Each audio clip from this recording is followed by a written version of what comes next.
नमस्कार। आज की ऑनलाइन क्लास में मैं फिरोज जोहार आप सभी का हार्दिक स्वागत करता हूं। तो देखिए, आज हम अगली अभिक्रिया पढ़ेंगे, उदासीनीकरण अभिक्रिया।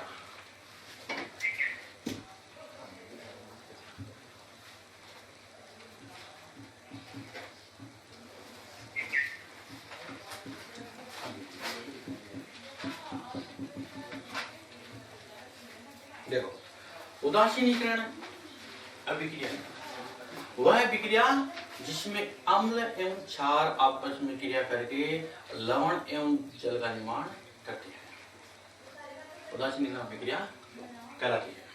देखो, जैसे अम्ल प्लस क्षार आपस में क्रिया करेंगे और बनाएंगे लवण प्लस जल।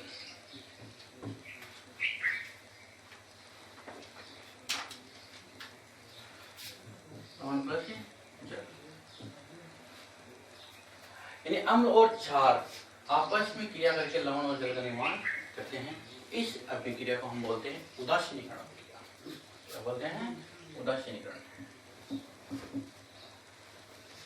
ठीक है, एकदम सिंपल सी परिभाषा है। वह अभिक्रिया जिसमें अम्ल एवं क्षार आपस में क्रिया करके लवण एवं जल का निर्माण करते हैं, उदासीनीकरण अभिक्रिया कहलाते हैं।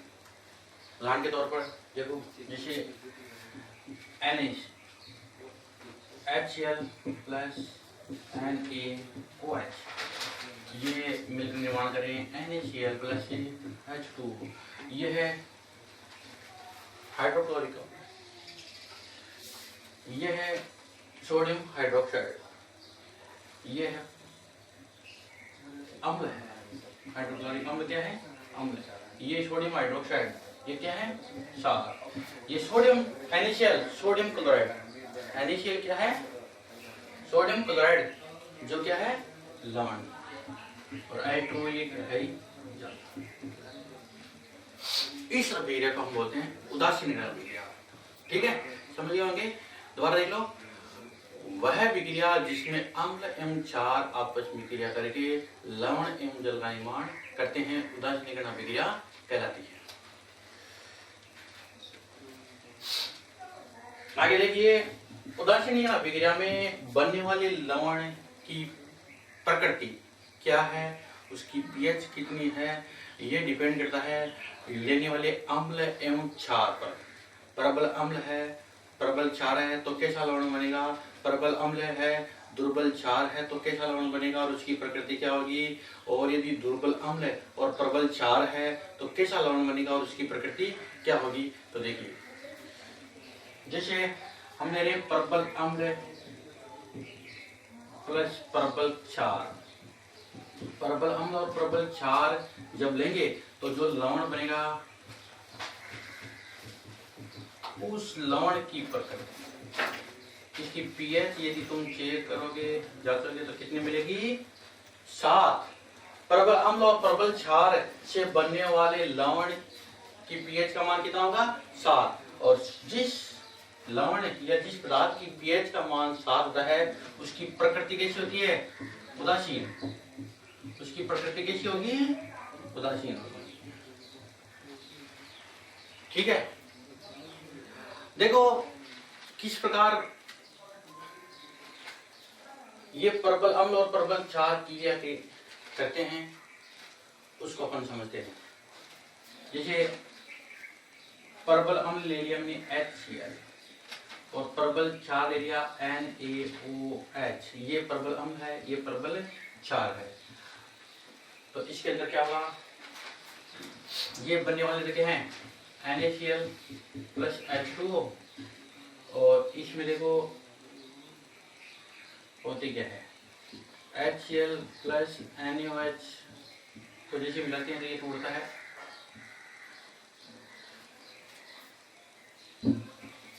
ये होता है H प्लस और ये Cl माइनस, और ये इसमें देखोगे तुम NaOH में देखोगे तो ये टूटेगा Na प्लस OH माइनस।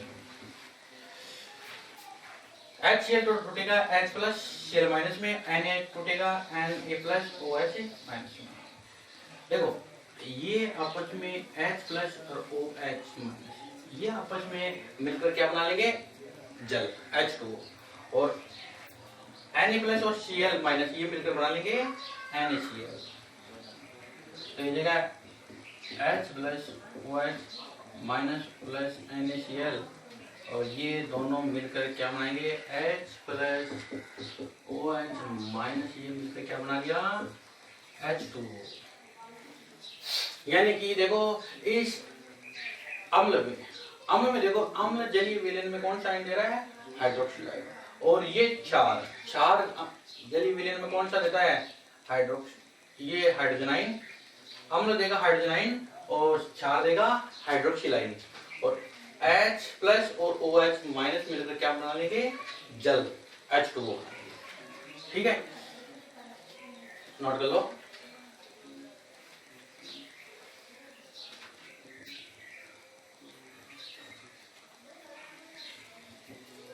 अब देखो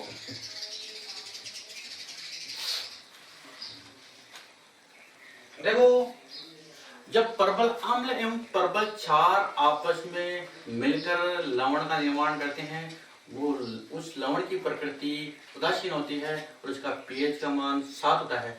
इसकी प्रकृति उदासीन कैसे हुई, तो देखिए इसको एक बार समझते हैं अपन। मान लो ये कोई बीकर है, इसके अंदर प्रबल अम्ल ले लिया, स्ट्रॉन्ग एसिड, और इसके अंदर क्या डाल दिया, समान मात्रा में जितना अम्ल और क्षार दोनों की मात्रा क्या ली, समान।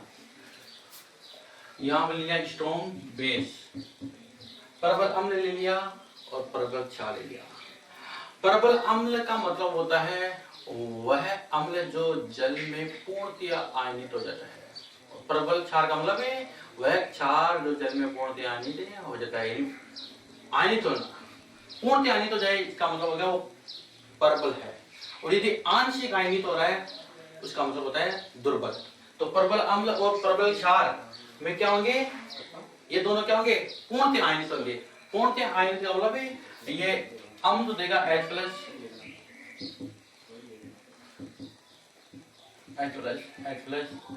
और ये क्षार क्या देगा, OH minus OH minus OH minus OH minus OH minus.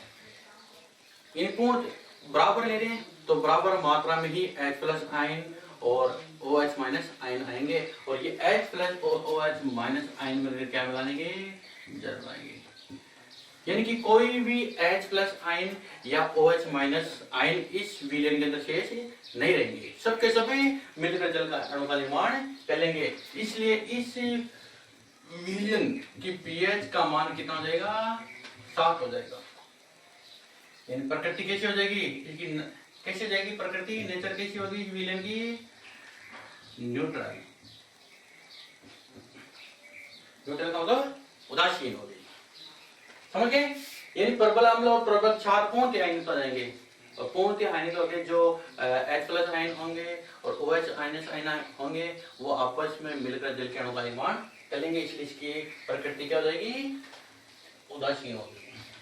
अब यदि हम या तो अम्ल को या क्षार को, दोनों में से किसी एक को दुर्बल लेते हैं तो बनने वाले लवण की प्रकृति कैसी होगी, तो देखिए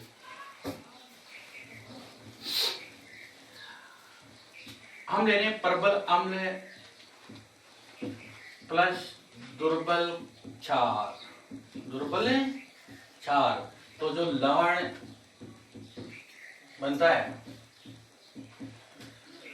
उसकी प्रकृति का मान क्या होगा, तो देखिए प्रबल अम्ल का मतलब हो गया, यहां लेते हैं प्रबल अम्ल H ले रहे हैं, और दुर्बल क्षार ले रहे हैं NH4OH अमोनियम हाइड्रोक्साइड, ये दुर्बल क्षार है।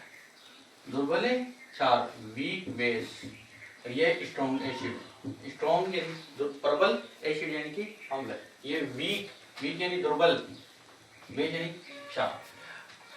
ये बना लेंगे NH4Cl प्लस H2O, ये जो लवण बना, इस लवण की प्रकृति क्या होगी और पीएच का मान, जैसे तुम इसके पीएच का मान ज्ञात करोगे तो इसका पीएच का मान 7 से क्या होगा, कम। 7 से क्या होगा, कम। पीएच का मान 7 से कम। और 7 जिस विलयन की पीएच का मान 7 से कम होता है उस विलयन की प्रकृति होती है अम्लीय। कैसी होती है, अम्लीय प्रकृति। अम्लीय प्रकृति इंग्लिश में इसको बोलते हैं एसिडिक। एसिडिक प्रकृति होती है। तो देखिए क्यों हुई है एसिडिक प्रकृति, इसको देखते हैं, समझते हैं। ये अपन ने वही विकल लिया, इसमें समान मात्रा में प्रबल अम्ल और दुर्बल क्षार लिया। प्रबल अम्ल लिया यानी स्ट्रॉन्ग एसिड लिया। दुर्बल क्षार का मतलब वीक बेस। वीक बेस का मतलब दुर्बल क्षार लिया। मैंने अभी पहले परिभाषा में बताया था कि स्ट्रॉन्ग एसिड यानी प्रबल अम्ल जलीय विलयन में पूर्णतः आयनित हो जाएंगे। ठीक है, ये तो पूर्णतः आयनित हो जाएगा, प्रबल अम्ल तो पूर्णतः आयनित हो जाएगा। लेकिन दुर्बल क्षार जलीय विलयन में पूर्णतः आयनित नहीं होंगे, वो होंगे आंशिक आयनित। आंशिक आयनित का मतलब हो गया वो जल उस विलयन के अंदर है OH माइनस यानी हाइड्रोक्सिल आयनों की मात्रा क्या करेगा, कम देगा।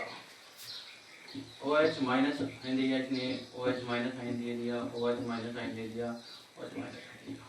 ठीक है, तो ये तो मिलकर बना लेंगे।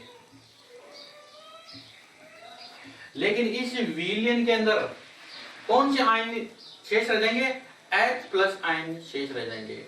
ये H प्लस आयन शेष रहने के कारण इस विलयन की जो पीएच है वो 7 से क्या हो जाएगी, कम हो जाएगी और उसकी प्रकृति कैसे हो जाएगी, फिर बनने वाले लवण की अम्लीय हो जाएगी। ठीक है, तो एकदम सिंपल सा है। यदि आपके प्रश्न आ जाए कभी प्रबल अम्ल एवं दुर्बल क्षार से बनने वाले लवण की पीएच का मान कैसा होता है और उसकी प्रकृति कैसी होती है, तो एकदम सिंपल सा है, 7 से कम होगी पीएच का मान और प्रकृति कैसी होगी, अम्लीय। अब अगला हम लेते हैं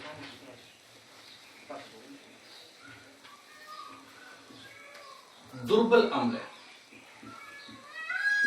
प्लस प्रबल क्षार, इससे भी लवण और जल बनेगा।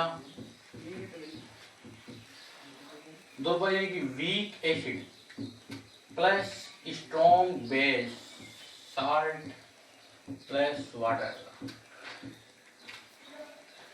ये जो लवण बनेगा इस लवण की पीएच का मान तुम याद करोगे तो उसका मान 7 से क्या आएगा, अधिक आएगा। 7 से अधिक पीएच का मान क्या आएगा, 7 से अधिक है। और जब किसी विलयन की पीएच का मान 7 से अधिक आता है तो उस विलयन की प्रकृति क्षारीय होती है।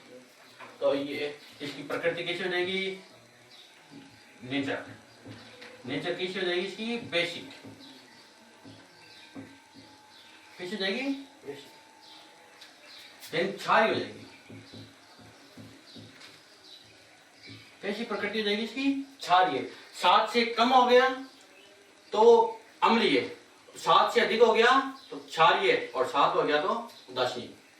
तो देखो कैसे इसकी पीएच का मान 7 से अधिक हुआ, इसका क्या कारण है, विलयन या लवण का क्षारीय प्रकृति होने का कारण। तो देखिए हम समान मात्रा में ले रहे हैं दुर्बल अम्ल। दुर्बल अम्ल का मतलब हो गया वीक एसिड और स्ट्रॉन्ग बेस। ठीक है, दुर्बल अम्ल और ये प्रबल क्षार, इनकी समान मात्रा में ले रहे हैं। लेकिन यहां पर देखो वीक एसिड यानी दुर्बल अम्ल होने के कारण इस अम्ल का जो आयनन होगा वो आंशिक होगा। आंशिक होगा यानी कम मात्रा में H प्लस आयन ये देगा। जबकि स्ट्रॉन्ग बेस यानी प्रबल क्षार जलीय विलयन में पूर्णतः आयनित होने के कारण अधिक मात्रा में OH माइनस आयन दे देगा।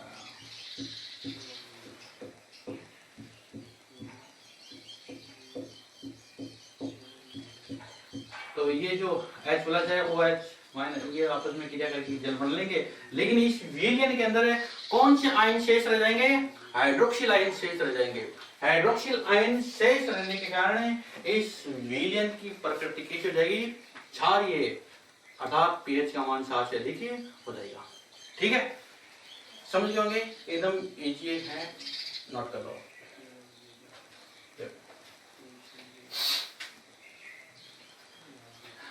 अब इन तीनों को एक बार एक साथ देखते हैं अपन। जो मैंने उदाहरण समझाए अभी, इन तीनों को एक साथ समझते हैं कि परबल अम्ल और परबल क्षार लेने से जो लवण बनता है उसकी प्रकृति कैसी होती है, और दोनों में से एक दुर्बल ले तो उसकी प्रकृति कैसी होती है। तो देखो, सबसे पहले strong acid plus strong base, तो साल्ट बनता है।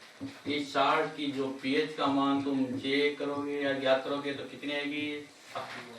और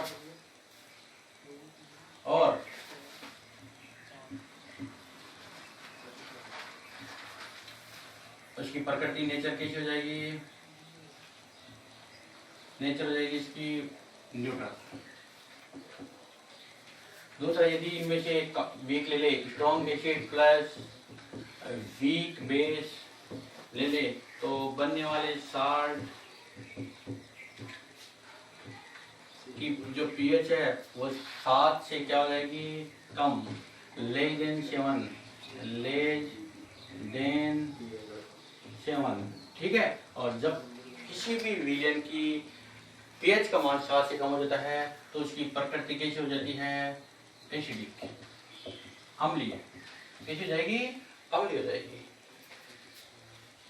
इसी प्रकार यदि हम weak acid plus strong base लेंगे, यानी दुर्बल अम्ल और प्रबल क्षार लेंगे, तो बनने वाला जो लवण है उस लवण की पीएच का मान 7 से अधिक होगा, ग्रेटर देन 7। जब किसी भी विलयन की पीएच का मान 7 से अधिक होता है तो उस विलयन की जो प्रकृति होती है वो कैसी होती है? बेसिक होती है। ठीक है, इन तीनों को आपने समझा है, मेरे हिसाब से आपके समझ में आ गया होगा। यदि किसी भी प्रकार की परेशानी है तो आप कमेंट बॉक्स में जरूर लिखिए। तो देखिए, आगे हम समझते हैं। अगला इसका टॉपिक है कैटलिस्ट। ये अभिक्रियाओं के प्रकार हो गए। आपके जितने भी प्रकार हैं उनको मैंने सही ढंग से बताया आपको, लेकिन फिर भी यदि आपके कोई दिक्कत है तो आप कमेंट बॉक्स में पूछ सकते हैं। तो देखिए, अगला है कैटलिस्ट यानी उत्प्रेरक। उत्प्रेरक का मतलब होता है वे पदार्थ जो किसी रासायनिक अभिक्रिया की दर को परिवर्तित कर देते हैं। रासायनिक अभिक्रिया की दर या वेग को परिवर्तित करने वाले पदार्थ उत्प्रेरक कहलाते हैं।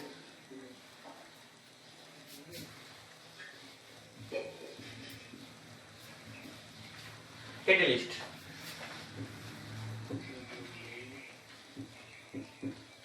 उत्प्रेरक।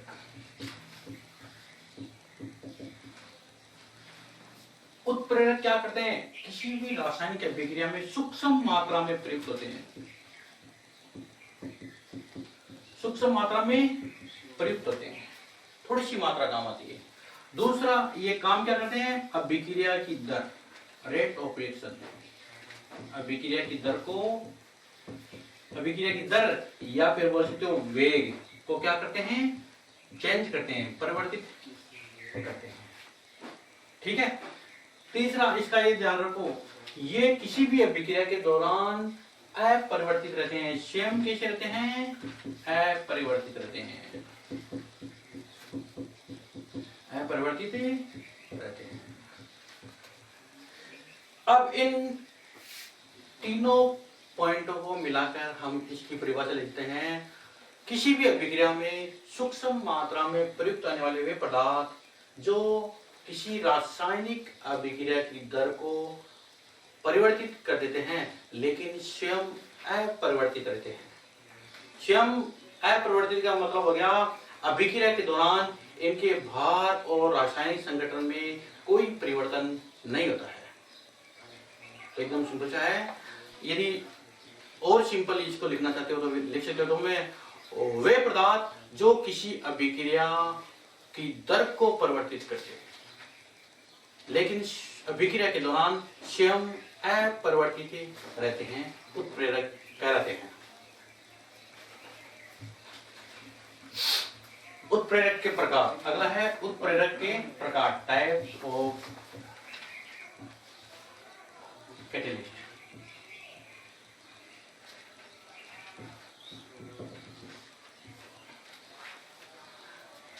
टाइप्स ऑफ, इसके अंदर दो प्रकार से इनको बांटा गया है। एक तो बांटा है उत्प्रेरक के प्रकार को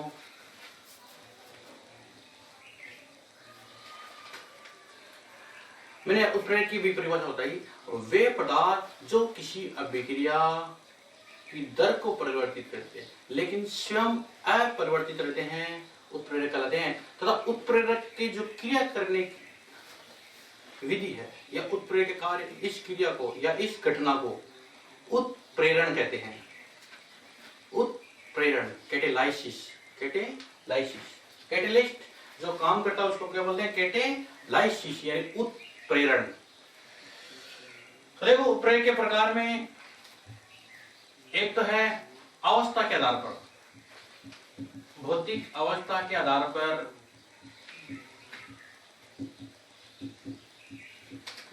एक है कार्य के आधार पर। दो प्रकार से इनको प्रकार को बांटा गया है।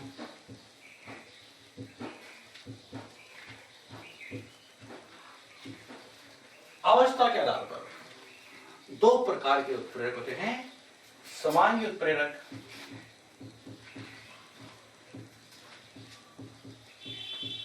और विषमांगी उत्प्रेरक। विषमांगी उत्प्रेरक, ठीक है। कार्य के आधार पर इनको चार भागों में बांटा गया है। कार्य के आधार पर इनको कितने भागों में बांटा गया है? चार। एक होता है धनात्मक उत्प्रेरक, दूसरा होता है ऋणात्मक उत्प्रेरक,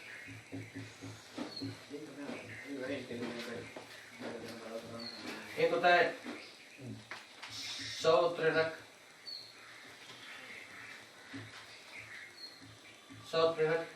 और चौथा होता है जैव उत्प्रेरक। ये दो प्रकार से उत्प्रेरक के प्रकार को बांटा है, अवस्था के आधार पर, कार्य के आधार पर। अवस्था के आधार पर दो प्रकार के उत्प्रेरक होते हैं, समांगी उत्प्रेरक और विषमांगी उत्प्रेरक। कार्य के आधार पर इनको चार भागों में बांटा गया है, धनात्मक उत्प्रेरक, ऋणात्मक उत्प्रेरक, सह-उत्प्रेरक और जैव उत्प्रेरक। तो देखो सबसे पहले हम लेंगे अवस्था के आधार पर। अवस्था के आधार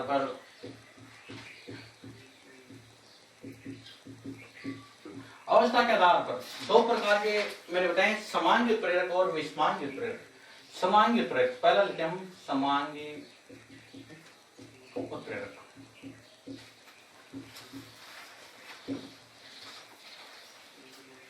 जब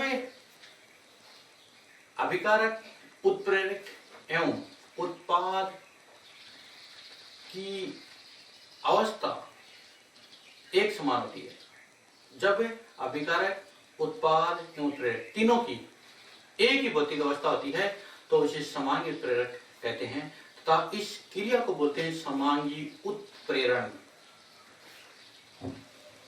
तो देखो एक उदाहरण के द्वारा समझते हैं हम इसको।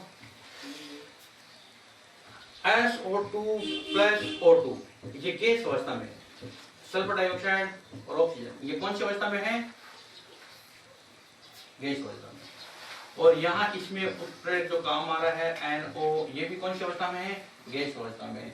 और यहाँ बन रहा है ये SO3, ये भी कौन सी अवस्था में है? गैस अवस्था। तो इसको संतुलित कर लेते हैं, 2SO2 SO3, ठीक है। इसमें देखो ये तो हो गए अभिकारक, अभिकारक, उत्प्रेरक एवं उत्पाद, इन तीनों की जो भौतिक अवस्था है वो एक समान है। कौन सी अवस्था है? गैस अवस्था में। ये तो इसे बोलते हैं समांगी उत्प्रेरक। क्या बोलते हैं? तथा इस क्रिया को बोलते हैं समांगी उत्प्रेरण। जब किसी रासायनिक अभिक्रिया में अभिकारक, उत्पाद एवं उत्प्रेरक तीनों की एक ही भौतिक अवस्था होती है तो उसे बोलते हैं समांगी उत्प्रेरक तथा इस क्रिया को बोलते हैं समांगी उत्प्रेरण। दूसरा है विषमांगी।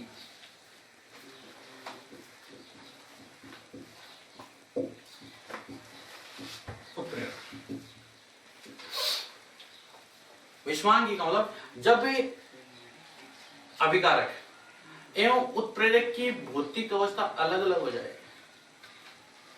अभिकारक एवं उत्प्रेरक की भौतिक अवस्था अलग अलग हो तो इसे विषमांगी उत्प्रेरक कहते हैं तथा इस क्रिया को समांगी विषमांगी उत्प्रेरण कहते हैं।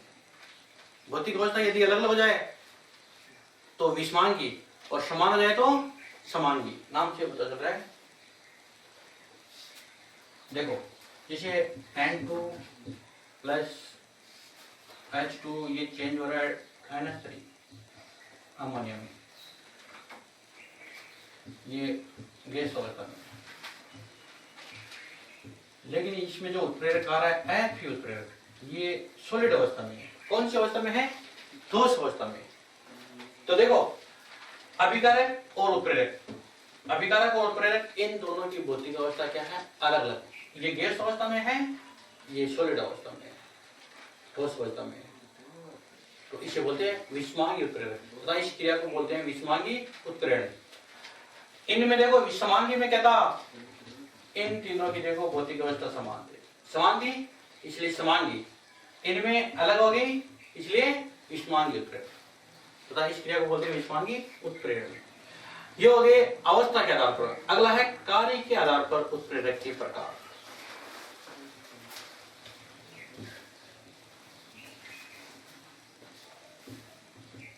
कार्य के आधार पर उत्प्रेरक के प्रकार में सबसे पहला जो उत्प्रेरक है वो है धनात्मक उत्प्रेरक। धनात्मक उत्प्रेरक क्या लिखोगे?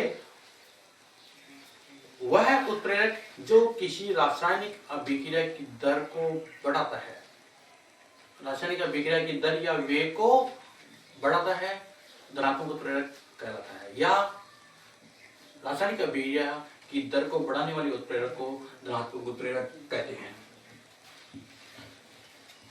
देखो उदाहरण के तौर पर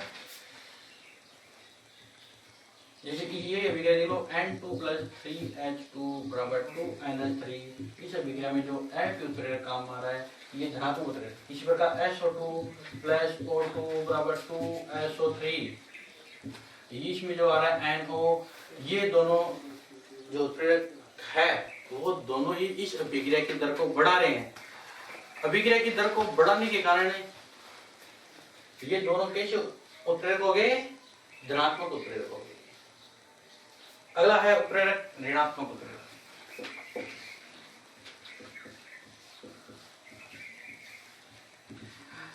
ये क्या करेगा? वो बढ़ा रहा है, ये क्या करेगा? घटाएगा। वह उत्प्रेरक जो अभिक्रिया की दर को घटाता है या उसकी दर को कम करता है ऋणात्मक उत्प्रेरक कहलाता है। देखो उदाहरण के तौर पर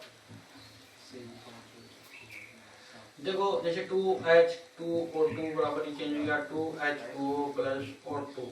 इस अभिक्रिया में देखो ग्लिसरॉल, ये देखो हाइड्रोजन पेरोक्साइड, ये H2O2 सूत्र होता है हाइड्रोजन पेरोक्साइड।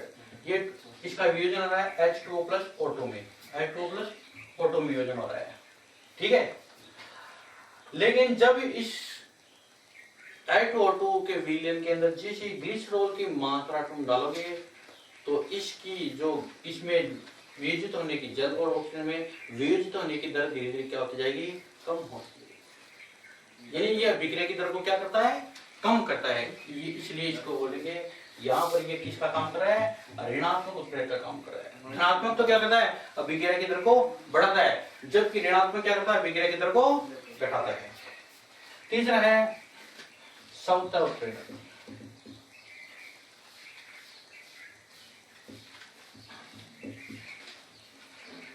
उत्प्रेरक बोलते हैं। सौत उत्प्रेरक क्या होता है?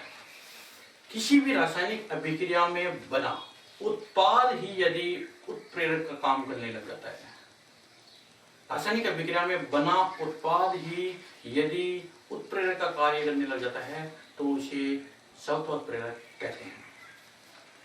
देखो एक अभिक्रिया है ये CH3COOH एसिटिक अम्ल, यह है C2H5OH एसिटिक अम्ल।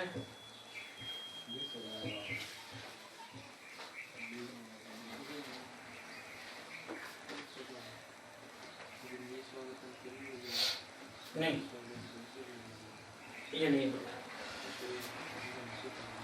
देखो CH3COOH2H5 ethyl acetate plus H2, ये चेंज हो रहा है CH3COOH प्लस C2H5OH, ये है एथिल एसीटेट, ये जल है, यह है एसिटिक अम्ल, यह है एथेनॉल।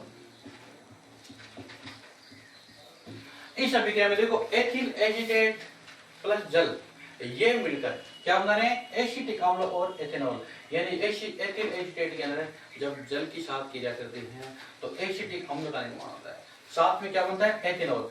इस अभिक्रिया में देखो जैसे जैसे एसिटिक अम्ल की मात्रा बढ़ेगी वैसे वैसे इस अभिक्रिया की दर भी क्या होती जाएगी? बढ़ती जाएगी। यानी ये एसिटिक अम्ल सौता उत्प्रेरक का काम कर रहा है, अभिक्रिया की दर को बढ़ा रहा है, लेकिन ये क्या है? उत्पाद है, यानी अभिक्रिया में बना उत्पाद ही उत्प्रेरक का काम करेगा। इसकी मात्रा जैसे बढ़ेगी तो अभिक्रिया की दर भी बढ़ेगी, मात्रा बढ़ेगी तो दर भी बढ़ेगी, इसलिए किसका काम करेगा? ये सौता उत्प्रेरक का काम करेगा। समझे? जब किसी रासायनिक अभिक्रिया में बना उत्पाद ही उत्प्रेरक का काम करने लग जाता है तो उसे सौता उत्प्रेरक कहते हैं। अगला अपना उत्प्रेरक है चौथा जैव उत्प्रेरक।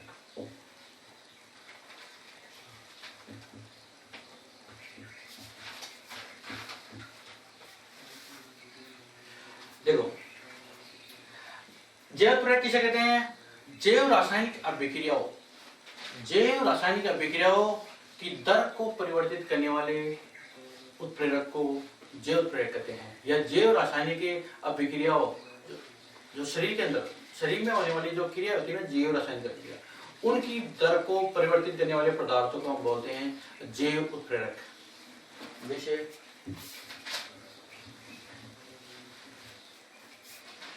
जैसे देखो एक ये है अपने शरीर में यूरिया NH2CO NH2,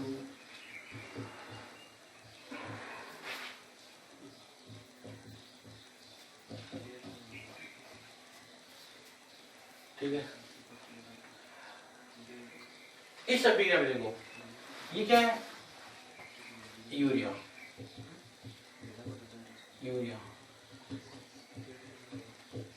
ये जल नहीं, ये क्या बना? अमोनिया, ये कार्बन डाइऑक्साइड। इस अभिक्रिया में एक पदार्थ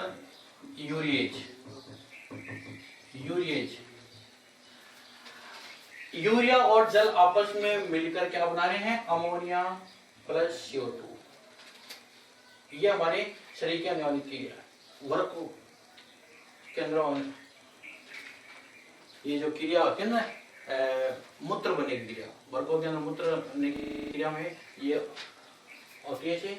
एक एंजाइम होता है, काम आता है वो यूरिएज। ये क्रिया होती है हमारे यकृत में। कहाँ पर होती है? यकृत में। यानी यूरिया से अमोनिया बनता है यूरिएज एंजाइम की सहायता से। तो ये एक जैव रासायनिक अभिक्रिया है, तो एकदम सिंपल सा है। जैव रासायनिक अभिक्रियाओं की दर को परिवर्तित करने वाले पदार्थों को या उत्प्रेरक को जैव उत्प्रेरक कहते हैं। निदान हो गया, यूरिया प्लस जल अमोनिया और कार्बन डाइऑक्साइड गुजर गया, और कौन सा एंजाइम काम आ रहा है? यूरिएज। यानी यूरिया से अमोनिया यूरिया से अमोनिया बनाने में कौन सा एंजाइम काम आता है, ये भी बहुत बार एग्जाम में पूछते हैं। यूरिया से अमोनिया में बदलने वाला जो एंजाइम है वो है यूरिएज। क्या है, यूरिएज। तो ये जैव रासायनिक जैव उत्प्रेरक का उदाहरण हो गया। ये हो गया आपके उत्प्रेरक के प्रकार। ठीक है, पहले थे अवस्था के आधार पर समांगी विषमांगी, फिर कार्य के आधार पर धनात्मक ऋणात्मक सवतरण और जैव उत्प्रेरक। अब अगला है उत्प्रेरक वर्धक एवं उत्प्रेरक विष। उत्प्रेरक वर्धक, उत्प्रेरक वर्धक क्या होता है? वे पदार्थ जो उत्प्रेरक की क्रियाशीलता को बढ़ाते हैं। वर्धक यानी बढ़ाना, उत्प्रेरक यानी उत्प्रेरक की क्रियाशीलता को बढ़ाने वाले पदार्थों को हम उत्प्रेरक वर्धक कहते हैं। जैसे इसे अभिक्रिया में देखो N2 + 3H2 बराबर चेंज हो गया 2NH3। इस अभिक्रिया FeMO, MO यानी मोलिब्डेनम, मोलिब्डेनम यानी MO Fe की क्रियाशीलता को बढ़ाता है, बढ़ा रहा है। इस अभिक्रिया के अंदर है मोलिब्डेनम यानी MO इस Fe उत्प्रेरक की क्रियाशीलता को बढ़ाता है, इसलिए ये यहाँ पर किसका काम कर रहा है? उत्प्रेरक वर्धक का काम कर रहा है। यानी कि वे पदार्थ जो उत्प्रेरक की क्रियाशीलता को बढ़ाते हैं उत्प्रेरक वर्धक कहलाते हैं। अगला उत्प्रेरक विष। उत्प्रेरक विष, उत्प्रेरक विष वे पदार्थ जो उत्प्रेरक की क्रियाशीलता को कम करते हैं, बढ़ाने वाले वर्धक। और उत्प्रेरक विष का मतलब जो उत्प्रेरक की क्रियाशीलता को कम करते हैं या घटाते हैं। उत्प्रेरक की क्रियाशीलता को घटाने वाले पदार्थों को हम उत्प्रेरक विष कहते हैं। देखो उदाहरण के द्वारा समझते हैं। N2 + 3H2 बराबर 2NH3। इसी अभिक्रिया में देखो Fe यदि MO के जगह तुम HCO कार्बन मोनोऑक्साइड रख दो, Fe के साथ कार्बन मोनोऑक्साइड डाल दो, तो इसमें जो अमोनिया बनने की दर क्या हो जाएगी? कम हो जाएगी, क्योंकि ये Fe क्रियाशीलता कम हो जाएगी। Fe क्रियाशीलता कम होगी तो ये काम कम करेगा, कम काम करेगा तो ये दर कम हो जाएगी। इसमें देखो ये तो मोलिब्डेनम ये तो इस अभिक्रिया की दर को बढ़ा रहा है। क्यों? क्योंकि ये डालेंगे तो इसकी क्रियाशीलता बढ़ेगी, इसकी क्रियाशीलता बढ़ेगी तो ये बढ़ेगा। तो जो पदार्थ उत्प्रेरक की क्रियाशीलता को बढ़ाते हैं उत्प्रेरक वर्धक कहलाते हैं, और जो पदार्थ उत्प्रेरक की क्रियाशीलता को घटाते हैं उत्प्रेरक विष कहलाते हैं। ठीक है, अब अगला है उत्प्रेरक के गुण। क्या गुण होते हैं? प्रॉपर्टीज ऑफ कैटलिस्ट, यानी उत्प्रेरक के गुण। कौन कौन से गुण होते हैं या उत्प्रेरक की विशेषता?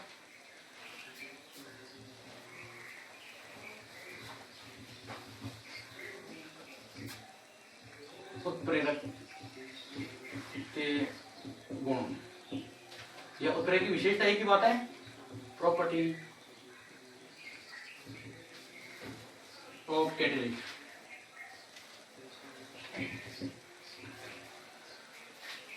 उत्प्रेरक के गुण, पहली इसकी विशेषता है, पहला गुण है उत्प्रेरक किसी भी रासायनिक अभिक्रिया में सूक्ष्म मात्रा में प्रयुक्त होते हैं।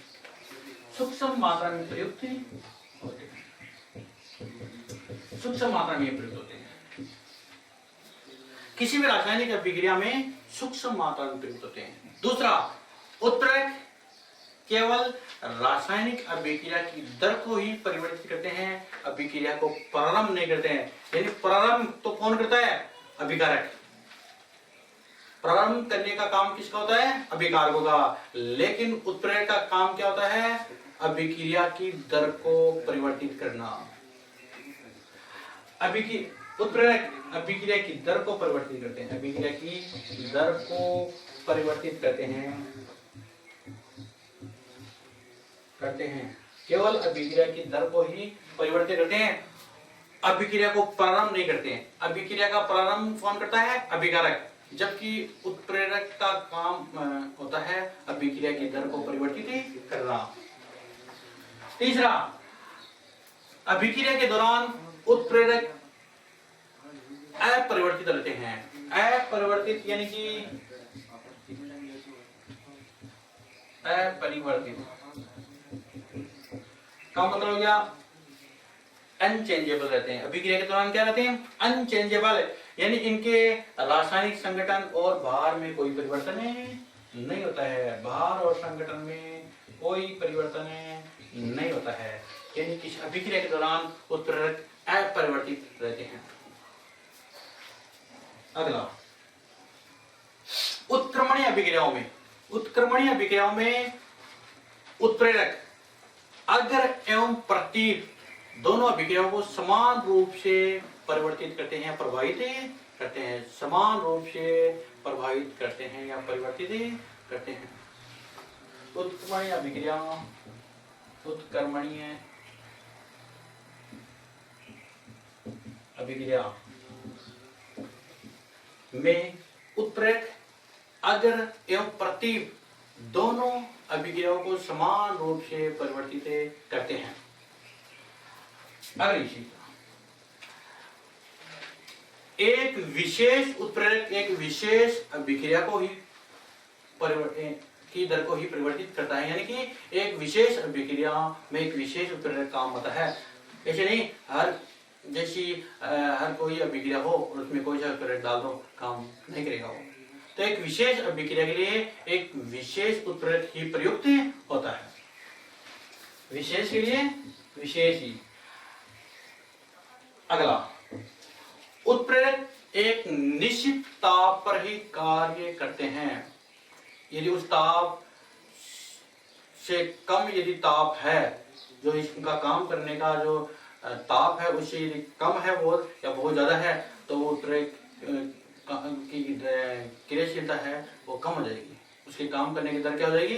कम हो जाएगी। यानी वो या निष्क्रिय भी हो सकते हैं, काम करे भी नहीं करे भी। तो एक निश्चित ताप की आवश्यकता होती है। एक विशेष उत्प्रेरक एक विशेष ताप पर ही काम करता है। ठीक है, तो ये आपका चैप्टर पूरा कंप्लीट हो गया है, रासायनिक अभिक्रियाओं के प्रकार एवं उत्प्रेरक। नेक्स्ट हम लेंगे कोई दूसरा चैप्टर